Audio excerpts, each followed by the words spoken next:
What are you all going to do, you, Kelly, others who've come out against Donald Trump, if you feel so strongly that he's a threat to democracy? Well, there's only been a few of us that have come out publicly to speak out. I've been very frank about my views. I think he's unfit for the presidency. I just made it clear that I will not be endorsing Donald Trump in this campaign. Well, I've said all along, given two bad choices, I think it's my duty to pick the person I think would do the least harm to the country. And in my mind, that's I will vote the Republican ticket. I will support the Republican ticket. In the past 24 hours alone, we've heard from 3 former top Trump officials, all of whom have criticized him in the past. But whereas 2 of them have publicly committed to standing on principle, the third, who criticized him the most consistently and most harshly, has now made it abundantly clear that for him, partisan politics trumps country. But before we unpack all that, if you end up liking this video and you want to support the channel, please be sure to hit the like, subscribe, and alert bell before you go. I'd greatly appreciate it. All right, friends, we have several clips to look at in this video. Some bad clips, some good clips. We're going to start with the bad stuff first, get it out of the way, and end on a high note, a somewhat cautiously optimistic note. So the bad stuff involves Bill Barr, William Barr, Donald Trump's former attorney general. He used to be attorney general as well for President George H.W. Bush. This guy's a strident conservative. He was a very partisan, aggressive attorney general who, basically took it upon himself to be Donald Trump's Rottweiler in the Department of Justice. Okay, whereas basically a stark contrast to somebody like Attorney General Merrick Garland. Now, over time, it became abundantly clear that though he thought Donald Trump could be a vehicle for his right-wing policy outcomes, he eventually came to realize that Donald Trump is an idiot, an uncontrollable idiot with authoritarian impulses, okay, such that even Bill Barr was like, to hell with this, I'm out. And Barr retired from the Trump administration shortly before the end of the administration, so he was gone by the time January 6th occurred. And we're going to show you some clips here in a minute of all of the reminders of the terrible things, but honest things, that Bill Barr has said about his former boss. But first, we're actually going to start with a more recent clip from within the past 24 hours, in which Bill Barr makes it clear that at the end of the day, he thinks the left is more dangerous than an authoritarian, fascist, dictator wannabe like Donald Trump, and he's going to back Trump at the end of the day and even vote for him.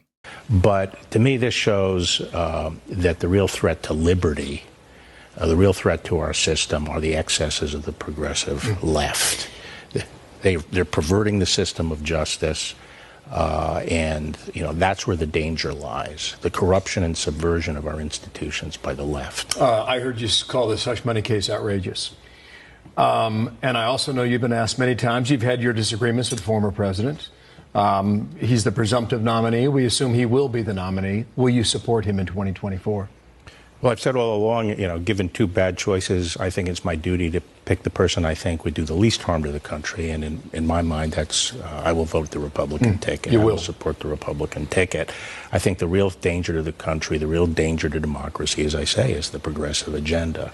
And while Trump, and I said, Trump may be playing Russian roulette, but continuation of the Biden administration is national suicide. It's very stark and sobering. This is really frustrating. It's really bewildering. And I suppose before I give you my assessment of Bill Barr's words, and then we'll get into the good stuff, I'm going to play you some really frustrating reminders of things that Bill Barr has said within the past 12 to 24 months about Donald Trump prior to today. Donald Trump's former attorney general spent the better part of last year harshly criticizing his old boss. It is a horror show when he's left to his own devices, and so you may want his policies, but Trump will not deliver Trump policies. He will deliver chaos. He knew that the claims of stolen election were false, and yet he decided he was going to try to stay in office by subverting that process. There was very grave wrongdoing here, and I think it's reasonable to say that it falls within the obstruction of a proceeding. Our country can't be a therapy session for, a troubled man like this. He is a consummate narcissist. He will always put his own interests and gratifying his own ego ahead of everything else, including the country's interest.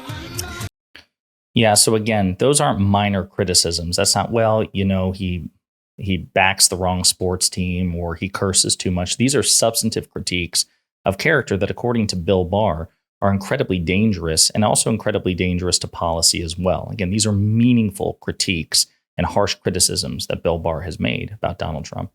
And yet, at the end of the day, when push comes to shove, Bill Barr is a Republican. And kind of like Chris Sununu, the Republican governor of New Hampshire, who we've talked about in some previous videos, Bill Barr will back Donald Trump regardless because he has a little R next to his name. That's partisan politics trumping country, pun intended, right? I don't know what's worse, a MAGA cultist like Lauren Boebert or Marjorie Taylor Greene, or somebody like Bill Barr, who is cynically about to put the country or attempt or will contribute to putting the country through a second Trump administration, basically doing the same damn thing over again, which is stupidly trying to use Trump to accomplish some sort of policy outcome.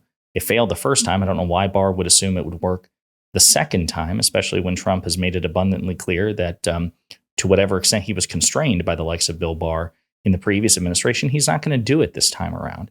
So in some ways, you can make the argument that what Bill Barr is doing is even more despicable than what Marjorie Taylor Greene does.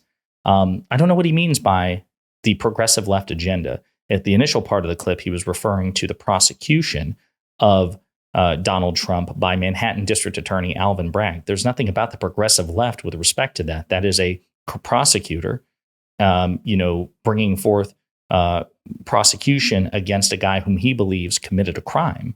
And the trial hasn't even really started yet. They're still in jury selection.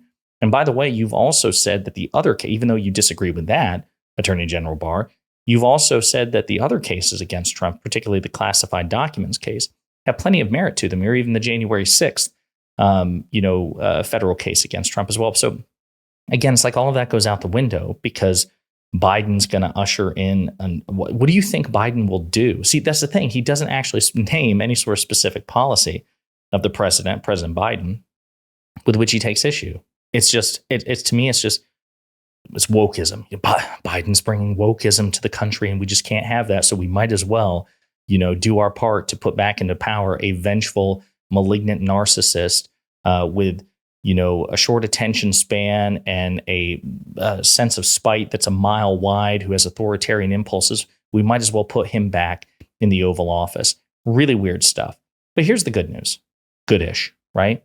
There are two other Trump officials that I mentioned in the intro that we should talk about now, and one of them is the highest ranking of all the former Trump administration officials, Vice President Mike Pence, who committed to Jake Tapper again today, something he said probably about a month or two ago, which is that he wouldn't support Donald Trump in the election. And he repeated himself again today. But I thought it was fair.